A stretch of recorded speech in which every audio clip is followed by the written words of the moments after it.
You don't live to be pitied, you live to be a model. That day when Daniel was just 12 years old, his mother left this world after a serious illness. His father, unable to bear the loss, became as silent as a ghost in the house. The small house in the suburbs grew cold very quickly, not because of winter, but because love had disappeared from the walls. Kynes looked at Daniel with strange eyes. Friends pitied him. Teachers were more lenient.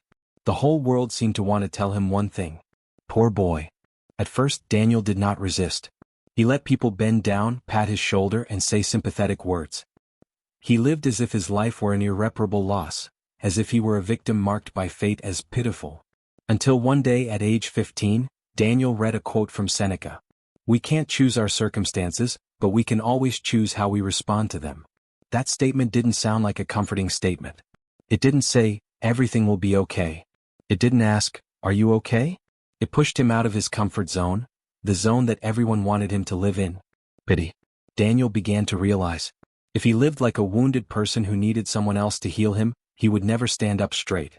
He would only bow his head. And so, silently, he wrote a single sentence in his mother's old notebook. I don't live to be pitied, I live to be a role model. Transforming pain into strength. From that day on, Daniel changed the way he lived. He no longer sought gentleness, pitying glances, or sympathetic words of encouragement. He began to train his body. Not to prove anything to anyone, but to remind himself. He was not weak.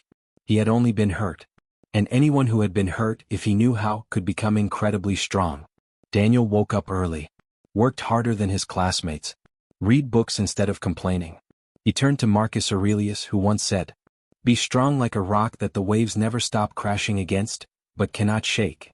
He began to live like that. When others said, poor you, Daniel just smiled and continued what he was doing. No arguments. No need to prove. Because he knew. True character does not need to call for pity, it is silent but full of light. When you stop being pitied, you become dangerous. Daniel didn't want to be forgiven for the past. He wanted to be judged by how he lived today. When he entered college, he chose to study medicine. Not because he wanted to save the world, but because he had watched helplessly as a loved one died. He wanted to be someone who could stand in the face of death, and not turn away. His classmates heard about his situation and said behind his back. Maybe they got preferential treatment because of their family background. But Daniel didn't need to say anything. He was always the first one in the library, the last one out of the lab. And every day, every action, he proved one thing. I don't need you to love me. I need you to look at me, and learn to stand up like I did. Being a model, not about not falling down, but about getting up. There were nights when Daniel still cried. The pain didn't go away. But he didn't let it control him. Epictetus once taught, we suffer not because of things but because of how we think about them. Daniel began teaching children in his situation. Not as a wounded person, but as someone who had learned to move on. He didn't say, it's okay. He said, you will never forget the pain. But if you learn to move on, you will be a light for other children. From victim to torch. At 30, Daniel became the chief pediatrician at a public hospital. He started a scholarship program for orphans who wanted to pursue medicine. No big signs. No newspapers. Just a small line posted on the wall of the first classroom. You don't live to be pitied, you live to be an example. He lived by the Stoic philosophy. No boasting. No complaining. No blaming. Just acting for the right thing even when no one is watching. Marcus Aurelius once said, live a life of honor, as if your smallest deeds were written down and remembered forever. And Daniel lived that way every day. To the man who is sitting in the dark. If you are reading this and feel that life is unfair to you, if you are waiting for someone to come to your rescue, to pity you, to understand you, remember this. Pity does not make you stronger. It keeps you in an invisible cage. You can choose another path. The path that people like Daniel, like Epictetus, who was a slave, like Marcus Aurelius, the loneliest emperor, have chosen.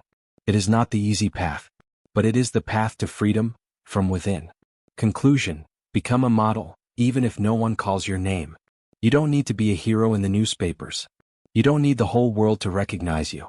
Just one person, one child, someone who looks at you and thinks, if that person can do it, I can do it too. And then you become a model. Not by words, but by the way you live. Not by asking for pity. Not by asking for ease. Just by walking, silently, steadfastly, and not falling before the look of pity. Because you know, you don't live to be pitied, you live to be a model.